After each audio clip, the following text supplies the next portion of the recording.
Hi, I just thought I'd do a little quick video for you guys for this Capricorn full moon.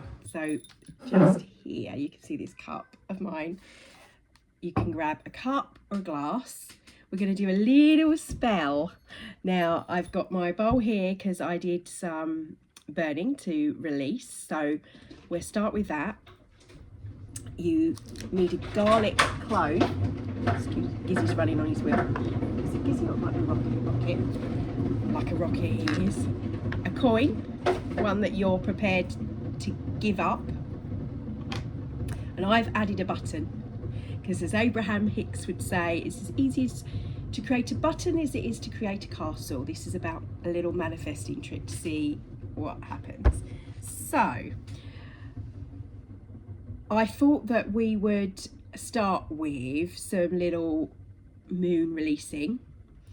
Traditionally, you would write down what you're letting go of and we would burn it. I've already done that, but we'll do that with you. I shared the video from Moon Omens and she has lots and lots of suggestions of what you're letting go of. One of the ones that I really think is beautiful is that she says about us and our inner child in relationship to the Cancer aspect of this.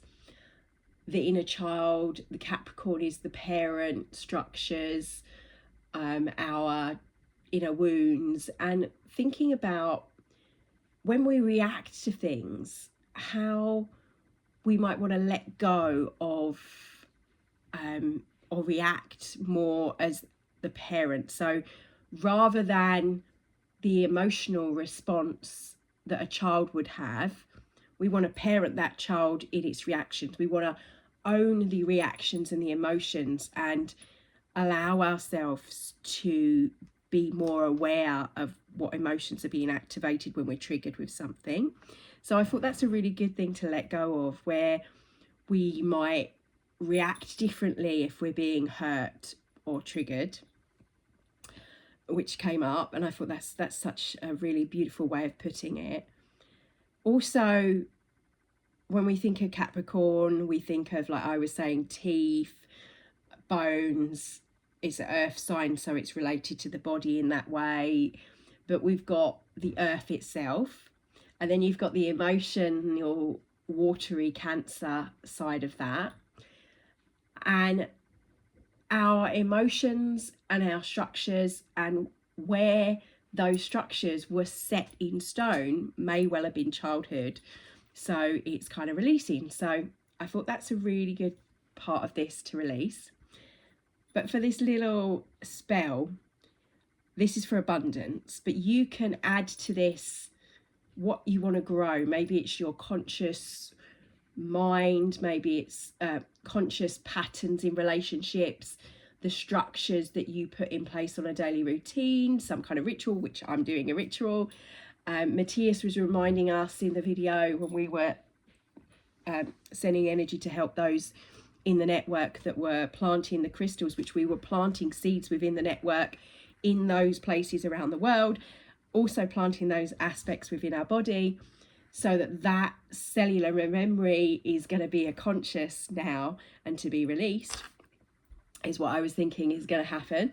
But also that by doing something different that's out of your routine, for me personally, this is in the 1st and the 6th house. So the first house is how I'm seen and how my attachments to how I am seen, my image, my thing, and I make it like wanting to wear red, wanting to dress like a goddess. I actually found my crown. I've not got it on, but I would bring it to our ceremony. We will do another Come As You Be party, guys. So you're welcome to join us for the new moon. And what is it that, because we've got 6 months left of the year, who is it you are? Like I did in the meditation last month.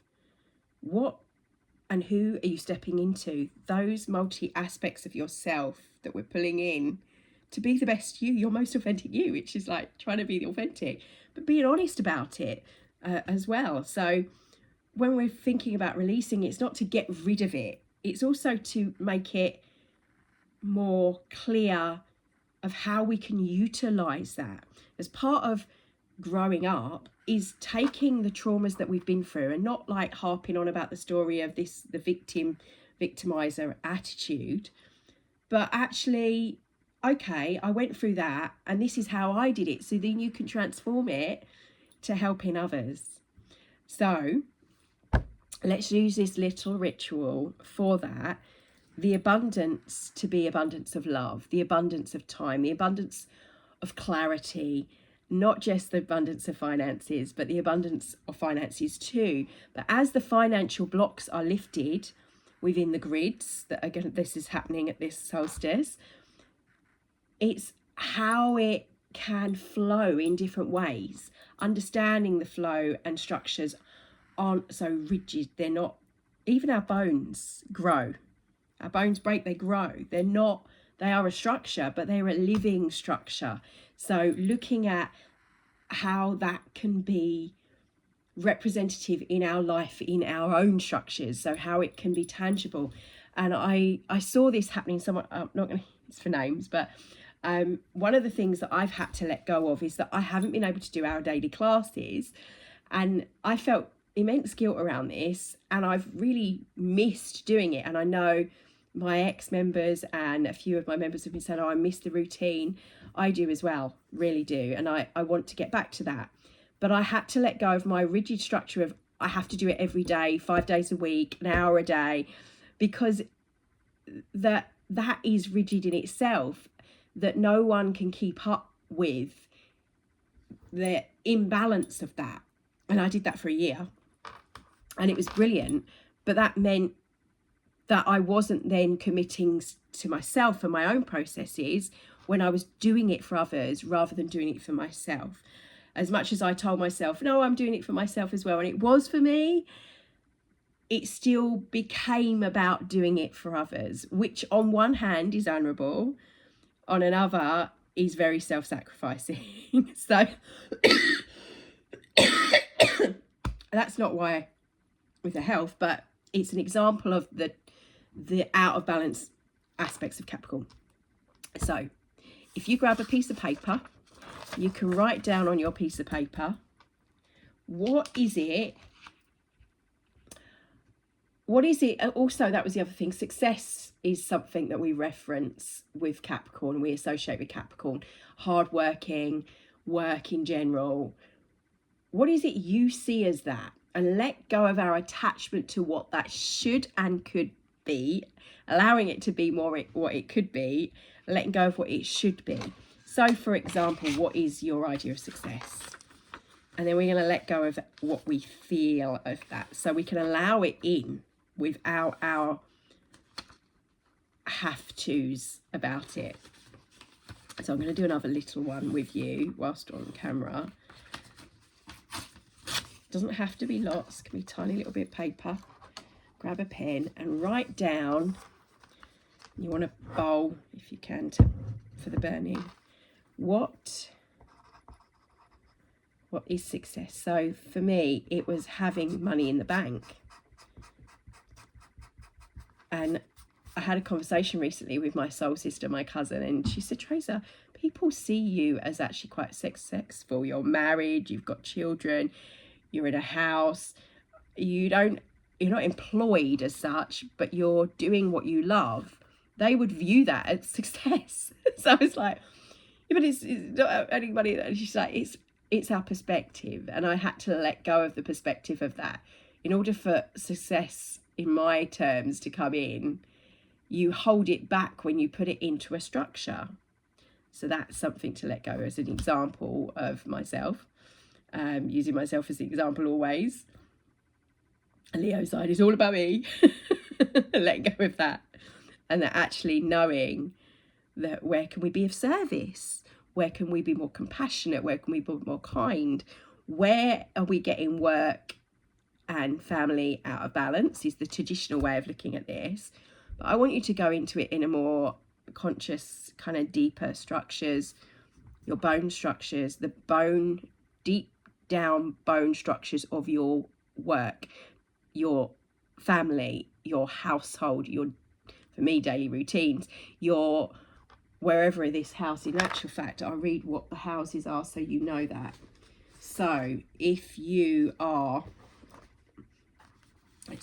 so this is Yasmin's, I love, this is the only reason I use the diary just to check what we're in. So discover where the full moon is for you, find out your stars or your rising sign. So if you know your rising sign, which you can do quick, there's loads of free searches to do your birth chart. So most of you will know your birth sign, but your rising is how people see you, and your sun sign is kind of your inner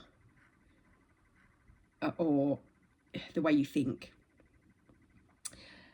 So the houses involved for this, so working with the houses, we've got Aries this month is in the 10th house, Taurus in the 9th house, Gemini in the 8th house, Cancer 7th house, Leo, which is my rising sign, in the 6th house. That's daily routine, so I know that off by heart.